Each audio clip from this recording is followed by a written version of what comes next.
जय माता दी, राधे राधे, जय Shri Krishna. Welcome to my channel. आज आप जानेंगे अश्विन शुक्ल पक्ष की पूर्णमासी, जिसको हम शरद पूर्णमासी कहते हैं, उसका व्रत, पूजा विधि, उसका प्रसाद कैसे बनाया जाता है, जिसे हम खीर कहते हैं, और चंदा की चांदनी में, चंद्रदेव की चांदनी में उसको रखते हैं और फिर उस प्रसाद का हम भगवान को भोग लगाते हैं और अपने परिवार में सब मिलकर खाते हैं। तो इस व्रत को नक्त व्रत भी कहते हैं। यह पूर्णमासी का जो व्रत होता है, ब्रह्मा जी का नक्त व्रत होता है। यह व्रत सब प्रकार के पापों का नाश करने वाला है। तो आज आप जानेंगे कि इस व्रत की पूजा विधि क्या है, प्रसाद बनाने की पूरी विधि क्या है, भोग लगाना, हवन, आरती, मैं पूरी वीडियो में आपको संपूर्ण जानकारी दूंगी। ये समस्त कामनाओं को पूर्ण करने वाला, ज्ञानी पुरुषों को मुक्ति देने वाला होता है। भगवान जप तथा तीर्थ स्थान से इतने प्रसन्न होते हैं जितने इस व्रत से प्रसन्न होते हैं।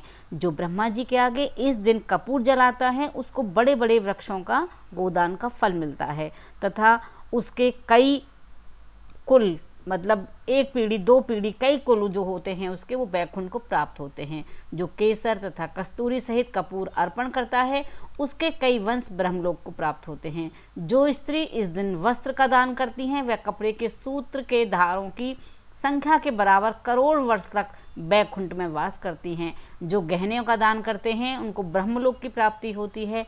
जो इस कथा को पढ़ते हैं, इस व्रत को करते हैं, पूजा करते हैं, उनको अश्वमेध यज्ञ का फल मिलता है।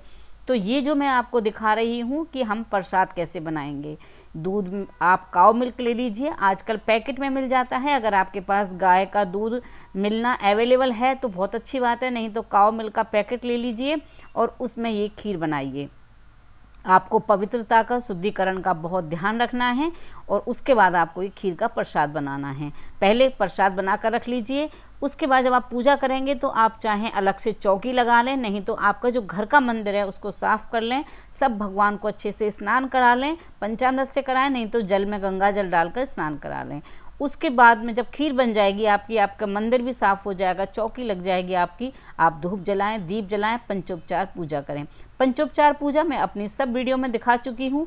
तो पंचोपचार पूजा में आप पहले जल छिड़केंगे, फिर आप भगवान पर पुष्प चढ़ाएंगे, टीका लगाएंगे, कलावा चढ़ाएंगे, भगवान को, श्री हरि विष्णु भगवान को आप जनेऊ चढ़ाएंगे, जिसे यज्ञोपवीत कहते हैं, नैवेद्य चढ़ाएंगे और ये खीर नैवेद्य के रूप में ही है। तो इस खीर में आप केसर डालना बिल्कुल ना भूलें।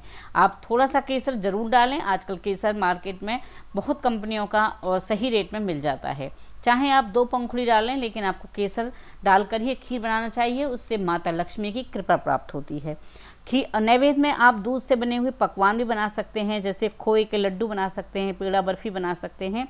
तो दूध से बनी हुई चीज़ ही माता लक्ष्मी और श्री हरि विष्णु भगवान को भोग लगता है। और इस खीर को फिर हमें चंदा की चांदनी में रात को रखना होगा।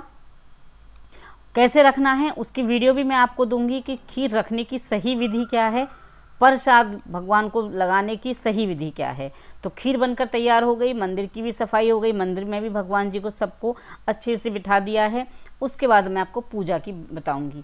तो आप ये पूजा अगर चौकी लगाकर ना करना चाहें, क्योंकि काम की भाग दौड़ है, और मैं ये वीडियो अपनी उन्हीं सभी बहन बेटियों को, बहुओं को देती हूँ जो कामकाजी हैं, जो बहुत बिजी रहती हैं, जिनके पास परिवार की जिम्मेदारी है और गृहस्थी लोग हैं और वो पूजा में इतना समय नहीं दे पाते हैं। तो आप एक चौकी ना लगाकर मंदिर, जो घर का मंदिर आपका, जहाँ आपने भगवान को बिठा रखा है, वहीं आप ये पूजा कर सकते हैं। और ये पूजा आपको शाम को करनी है। आप सुबह डेली के प्रतिदिन की जो आपकी पूजा होती है वो कर लीजिए, उसके बाद आपको शाम को खीर बनाकर फिर आपको ये पूजा करनी है। खीर का भोग आपको भगवान को भी लगाना है और चंद्रमा की चांदनी में भी रखना है। तो आप अपने मंदिर में जब ये पूजा करेंगे तो माता लक्ष्मी और श्री हरि विष्णु भगवान की मूर्ति हो, आपके पास फ़ोटो हो, जो भी आपके पास है, ना हो तो जो किताब होती है उसमें देख लें, मोबाइल में देख लें। वैसे गणेश लक्ष्मी तो सभी के पास होते हैं। अगर आपके पास गणेश लक्ष्मी हैं और लड्डू गोपाल हैं तो आप उनकी भी पूजा कर सकते हैं। आप एक चावल से चांद बना लीजिए, नहीं तो आपके पास चांदी का सिक्का होगा, आप वो रख लेते हैं, क्योंकि इसमें चंद्रमा की पूजा होती है। तो आप चावलों से, चावल टूटे हुए नहीं होने चाहिए, उनसे आप एक चंद्रमा की आकृति बना लें, उस पर चांदी का सिक्का रख दें। चांदी का सिक्का ना हो तो आप चावल पर ही इस तरह से पूजा कर लें। कलश की स्थापना कर लें, कलश रखना बहुत ज़रूरी होता है।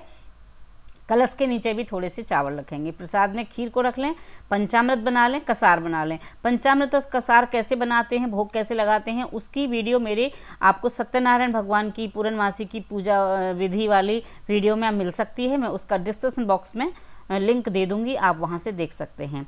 फिर आप इसमें गणेश भगवान की पूजा जरूर करें। गणेश भगवान को सबसे पहले पूजा जाता है। कलश की पूजा करें, दीप जला लें, धूप जला लें। धूप और दीप जलाना बहुत ज़रूरी है।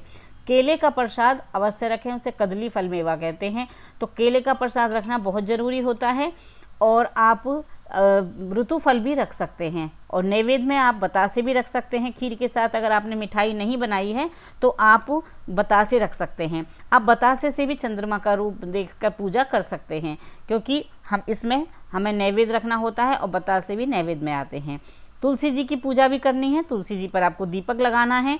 लड्डू गोपाल की भी पूजा करनी है। अगर आपके पास लड्डू गोपाल नहीं है तो अगर राधा कृष्ण की तस्वीर है तो आप उसकी भी पूजा कर सकते हैं, क्योंकि सब भगवान विष्णु का ही रूप हैं।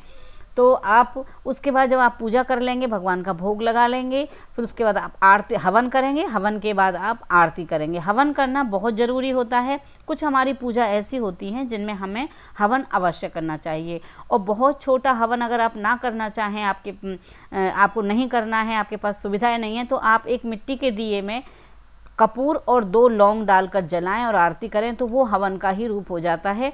आप उसमें सामग्री डाल सकते हैं, नहीं तो आप गोले के टुकड़े डाल दीजिए। सूखा गोला जो होता है जिसे खोपरा कहते हैं, आप वो भी उसमें डालकर और कपूर जलाकर उसमें आप लौंग सामग्री चढ़ा दीजिए। बहुत सरल विधि से हवन हो जाता है। लौंग इलायची का आप भोग जरूर लगाएंगे। मैंने अपनी एक वीडियो में आपको बताया था कि पान पर लौंग इलायची का भोग भगवान को जरूर हमें देना चाहिए। हमारे भगवान से मधुर संबंध, परिवार में मधुर संबंध बनाता है लौंग इलायची का भोग, तो हमें जरूर लगाना चाहिए। आरती कौन सी करनी है? माता लक्ष्मी की आरती कर सकते हैं, भगवान श्री हरि विष्णु की आरती कर सकते हैं, नहीं तो सबसे अच्छा है कि आप ओम जय जगदीश वाली आरती कर लें। तो वो वाली आरती करने से सभी भगवान की आरती हो जाती है। आप भगवान को इसमें पीले पुष्प चढ़ाएं, गुलाब के पुष्प चढ़ाएं। माता लक्ष्मी को लाल फूल बहुत पसंद हैं, तो गुड़हल के फूल चढ़ा सकते हैं, परिजात के फूल चढ़ा सकते हैं जिसे हार श्रृंगार कहते हैं। और आप भगवान को गुड़हल के फूल, पीले फूल चढ़ा सकते हैं, जैसे गेंदा के फूल तो सब जगह मिल जाते हैं, वो चढ़ाइए आप भगवान को। और फिर आप बहुत साधारण रूप से आप पूजा कर सकते हैं। बहुत ही सरल विधि से मैं आपको पूजा बता रही हूँ कि इतनी सरल विधि से आप भगवान श्री हरि विष्णु की पूजा कर सकते हैं। आप चाहें तो बिना व्रत के भी ये पूजा कर सकते हैं। आप व्रत नहीं रखना चाहते तो शरद पूर्णिमा के दिन सूर्योदय से पूर्व उठकर स्नान करने के बाद आप ये पूजा कर लें शाम को, और दिन में चाय पी सकते हैं, फल जूस कुछ भी ले सकते हैं। और आपको पूजा में वस्त्र जरूर रखने हैं। छोटा सा आप एक रुमाल भी रख सकते हैं भगवान के लिए। अक्षत रखें, आसन, पुष्प, धूप, दीप, नैवेद्य, सुपारी, दक्षिणा। आपको आरती में दक्षिणा अवश्य चढ़ानी चाहिए। जब संध्या काल हो जाएगी, आप जब दूध की खीर जो बनाई है आपने, आपको वो चंद्रमा की रोशनी में रखनी है, किसी बड़े पात्र में रखनी है, चलनी से ढक दीजिए। आपके पास गोमती चक्र हैं तो आप गोमती चक्र भी वहाँ रख सकते हैं, और एक जल लोटिया में भरकर रख दीजिए जिसमें चंद्रमा की रोशनी पड़े। इससे आपको माता लक्ष्मी की कृपा प्राप्त होगी, और माता लक्ष्मी हमेशा आप पर कृपा बनाए रखेंगी। अब मैं आपको बताती हूँ कि कौन से मंत्र से आपको हवन करना है। तो आप गायत्री मंत्र से हवन कर सकते हैं, नहीं तो आप लक्ष्मी माता का जो मंत्र होते हैं, लक्ष्मी माता के मंत्र मैं अपनी पहली वीडियो में भी आपको बता चुकी हूँ, और लेकिन मैं आपको फिर बताती हूँ कि आप लक्ष्मी माता के मंत्र से हवन कर सकते हैं। हवन के लिए माता लक्ष्मी का मंत्र इस प्रकार है: ओम श्री ह्रीम श्रीम कमले कमलाय प्रसीद प्रसीद श्रीम ह्रीम श्रीम ओम महालक्ष्मी नमः। आप हवन करेंगे। इस रात्रि को माता लक्ष्मी अमृत की वर्षा करती हैं, धरती पर भ्रमण करती हैं, चंद्रमा से अमृत की वर्षा होती है, और घर में माँ लक्ष्मी का जागरण और पूजन करने से उस घर में धन धान्य से परिपूर्ण हो जाता है। माता लक्ष्मी की कृपा होती है। इस दिन शरद ऋतु का भी आगमन हो जाता है, तो हम इसे कोजागरी पूर्णिमा भी कहते हैं और रास पूर्णिमा भी कहते हैं। तो इसकी पूजा मैंने आपको बताई है कि किस तरह से करना चाहिए। आप व्रत का संकल्प लेना ना चाहें तो आप सिर्फ पूजा कर सकते हैं, और पूजा करने से भी आपको पूरा पुण्य मिलेगा। कुछ लोग परेशान होते हैं कि हम व्रत नहीं रखना चाहते तो हम खीर क्यों बनाएं या प्रसाद क्या रखें, पूजा क्यों करें। तो मैं आपको बताई है कि बिना चौकी लगाए आप अपने घर के मंदिर में खीर बनाकर इस तरह से पूजा कर सकते हैं। आप लाल रंग का आसन बिछाकर अलग से भी माता लक्ष्मी की पूजा कर सकते हैं। मंत्रों के जाप कर सकते हैं। आप शुद्ध घी या तिल के तेल के 11 दीपक जलाकर रात्रि जागरण भी कर सकते हैं। शरद पूर्णिमा पर चंद्रमा को अर्घ्य देकर खीर का भोग लगाया जाता है। रात भर चंद्रमा की रोशनी में रखी खीर को सुबह प्रसाद के रूप में ग्रहण करें और इससे आरोग्य और सुख समृद्धि प्रदान होती है। वो प्रसाद में खीर आप सबको बांट भी सकते हैं। उस दिन आपको खीर नहीं खानी है जिस दिन आपको चंद्रमा की रोशनी में रखनी है। आप चाहें 1 घंटे के लिए रखें, आप चाहें तो सारी रात के लिए भी रख सकते हैं। सुबह को प्रसाद बांट। इस तरह से पूजा करने से और प्रसाद रखने से आपको व्रत का पूरा लाभ मिलेगा, पूर्णमासी के व्रत का। इस तरह मैंने आपको शरद पूर्णिमा की पूजा विधि बताई, प्रसाद विधि बताई। आपके मन में कोई भी क्वेश्चन है तो आप कमेंट्स बॉक्स में लिख सकते हैं। मैं आप तक कार्तिक मास की बहुत सारी वीडियो पहुंचाती रहूँगी। टिल देन बाय बाय, जय माता दी।